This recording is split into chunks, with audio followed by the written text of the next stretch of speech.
অতীত যাত্রা করলেই তো গোরাচাঁদের সব পূর্বজন্মের স্মৃতি মনে পড়ে যাবে। এই জন্মে ওদের দুজনের মিলন হয়ে যাবে।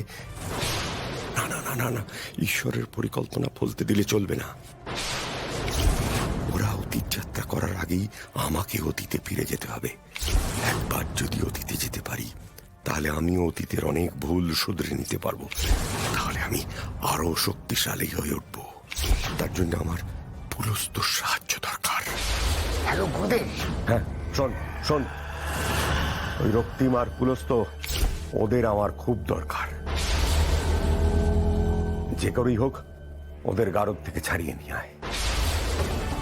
যে করেই হোক, দরকার পড়লে তোর দাদুর যে এত খ্যাতি, এত প্রতিপত্তি, সেইটাকে কাজে লাগিয়ে ওদের ছাড়িয়ে নিয়ে আয়।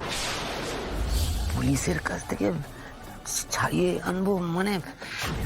আপনি কি বলছেন? এটা কি অত সহজ কাজ নাকি যে বললাম আর করে ফেললাম? এটা যদি ওদিকে কেউ জানতে পারে তাহলে তো কেলেঙ্কারি হয়ে যাবে গুরুদেব। বেনারসে এত কিছু ঘটলো, অদিতি মা কিন্তু সিরিয়াসলি বিষয়গুলো ভালোভাবে নিচ্ছে না। আর সবচেয়ে বড় কথাই পুরো ব্যাপারটা অবাস্তব, অলিক কল্পনা। অদিতি, অবাস্তব আর অলৌকিকের মধ্যে ফারাক আছে, এটা কেন বুঝতে পারছো না তুমি? জি জি, তোমার কাছে এটা অলিক কল্পনা হতে পারে, কিন্তু আমার কাছে এটা অলৌকিক। তোমার আর আমার পূর্বজন্মের গল্প। আচ্ছা জিজি, যখন আমার এই 5 মাসের স্মৃতি ছিল না, তখন তো আমি মহাপ্রভুতে বিশ্বাস করতাম না। আমি তখন অলৌকিকেও বিশ্বাস করতাম না। শুধুমাত্র তোমার কথা শুনে আমি অলৌকিকে ভরসা করেছি। তোমার কথাকে ধ্রুব সত্যি বলে মেনে নিয়েছি। আমার স্মৃতি ফেরানোর জার্নিতে নেমেছি। তাহলে তুমি কেন আমার কথা মানতে চাইছো না বলো তো? আমি যখন তোমাকে বলছি যে ফুল মুরারি কাব্যে যা যা লেখা আছে সবটা সত্যি, তাহলে কেন মানতে চাইছো না আমার কথা? আমি তো তোমাকে বলছি যে মুরারি সত্যি সত্যি অতীত যাত্রা করে।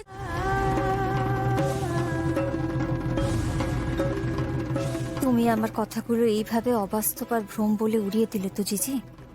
কিন্তু প্রভু যে আমাকে ইশারা দিয়েছেন, অতীত যাত্রা করে ফুল মুরারির সময় গিয়ে পৌঁছলেই তোমাকে আমি পূর্বজন্মের সব কথা মনে করাতে পারবো। তাই আমাকে সেই পথেই হাঁটতে হবে। কিন্তু তার জন্য আগে 3টে চাবি দরকার। আমি একাই 3টে চাবি খুঁজে আনবো। 3টে চাবি খুঁজে আমি তোমাকে দেখাবো।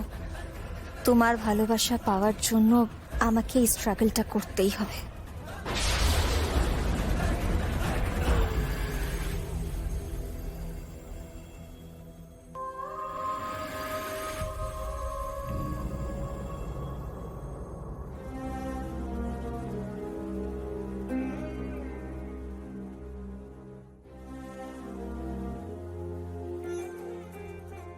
রূপ না,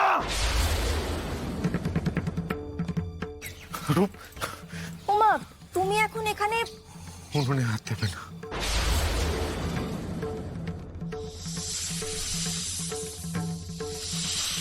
কিসের একটা শব্দ? আর সাপ নাকি?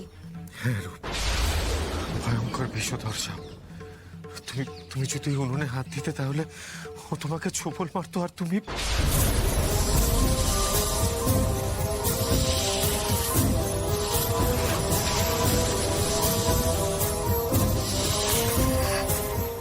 তুমি আমাকে বাঁচিয়ে নিলে।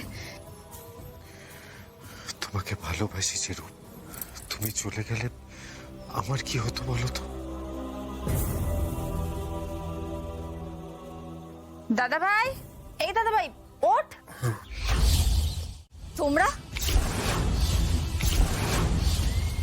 তোমরা থানা থেকে ছাড়া পেলে কবে? এই অদ্বিতীয় ম্যাডামের কি মেমোরি কার্ডটা এখনো ঠিক হয়নি নাকি? হ্যাঁ, ভুলে গেছো? আমার বাবা নেতা ছিল। হ্যাঁ, এখন অবশ্য ধর্মকর্মতে একটু ব্যস্ত হয়ে গেছে, মন দিয়েছে লোকসেবায়। তা বলে তার রেলাটা শেষ হয়ে যায় না বস। এই পৃথিবীতে এমন কোনো থানা নেই যেখানে আমাকে, রক্তিম সাঁতরাকে আর তার বেস্ট ফ্রেন্ডকে আটকে রাখা যেতে পারে। এখন উকিল ফিট করেছিলাম না, তার সামনে বেনারসের পুলিশও নাকানি চোবানি খেয়েছে। নাক কান মুলে আমাদের দুজনকে বলেছে, যান আপনারা যান বাড়ি। বুঝলে? আমি তো 4র্থ খণ্ডটা নিয়েই বেরিয়েছি আমার সাথে। ওটা তো আমার ব্যাগেই আছে। না না না, কোনোভাবে এটা পুলিশকে জানতে দেওয়া যাবে না। কি ভেবেছিলে রীতি? তুমি আমাদেরকে হাজতে পাঠিয়ে দেবে আর আমরা আমাদের বাকি জীবনটাই অন্ধকারে পচে মরব। সেই গুড়ে বালি। অদিতি, এবার তোমায় কে বাঁচাবে? তোমার প্রোটেক্টর, তোমার বর গোড়াচাঁদ। তাকে তো আশেপাশে কোথাও দেখতে পাচ্ছি না, আছে নাকি? গোড়াচাঁদ, ও গোড়াচাঁদ নেই, আশেপাশে কোথাও নেই। এই, একদম খোকন কাকুর নাম ইউজ করে না বেশি তড়পাবি না। কি ভেবেছিস তুই? খোকন কাকুর নাম ইউজ করে বেরিয়ে এসে খুব বড় তীর মেরে ফেলেছিস? খুব বড় হনু তোরা? তোদের দুজনের জন্য না আমি একাই কাফি। জিজিকে আমার প্রয়োজন নেই। কি ব্যাপার দিদি, ব্যাগটা কিরকম লুকোচ্ছ কেন? কি আছে ব্যাগে দেখি? খবরদার পুলস্ত, একদম কিন্তু কাছে আসবে না, বারণ করছি আমি। ওমা, কেন? দেখি কি আছে ব্যাগে।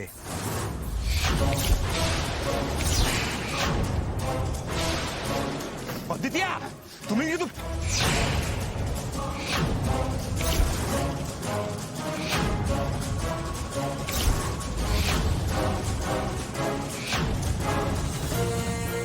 আরে ব্যাগ নিয়ে টানাটানি করছিস কেন?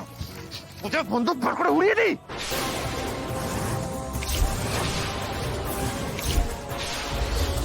এ কি বিপদ হলো? বইটা যেন কিছুতে পুলস্তর হাতে না পড়ে প্রভু। জিজিও তো আমার সঙ্গে নেই, আমি এখন এদেরকে ঠেকাবো কি করে? সরো। ব্যাগটা দাও অদিতিয়া, গুলি করে দাও।